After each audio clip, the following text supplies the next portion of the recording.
Watelum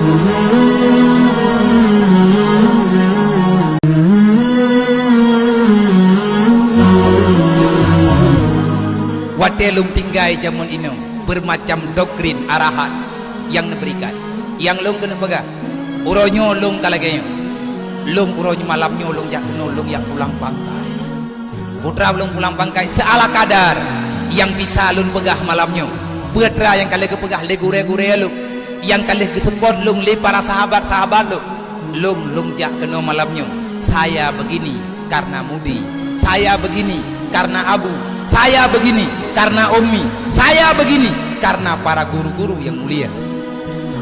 Andai kata long hana guraya long mungkin hana truk long kena hana ke kubah long ini oleh Allah, hana ke hijrah long kena oleh Allah, pikiran long hai tem terima, badan long tente hai tem ja.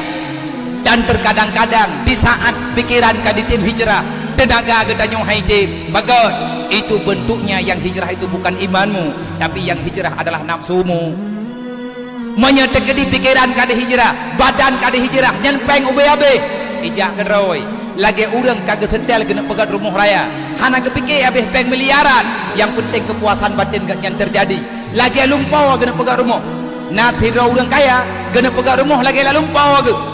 karena pikiran gak nyen kada ingat-ingat ke rumah lumpau saboh-saboh ke pulau mata untuk kepulih rumah na yumpeng hana lebih menghaitat muyum lumpau yang dalam pikiran gak nyen menawalah tanya untuk dia ber tiap pikiran nilai kemalim jing yang kau pilih kai semua ber berdua pikiran tanya uronyo yang tengah tabut tanya uronyo yang tengah jet kana ber maka tanamkan pikiranmu letakkan pikiran itu jituat pikiran yang nalaulai bek rencana wow gampung hana menjanjat nyan bak tempat kedua gure ke tanya uronyo ke perno ke tanya mau doa ba Allah ya Allah bak sabah wate benabi ya Allah long dua inan untuk long perno ulai di saat kabit-bit ingin tanya semua berat kaperle tanya untuk jerat nyan sakit tunggu hana dathe sakit ubi sakit tanya hana permun menyagap sakit hai bedan ai pegat karena pikiran ketanya uronyo yang nasaboh long bu malim dan arti malim putra ma'rifah.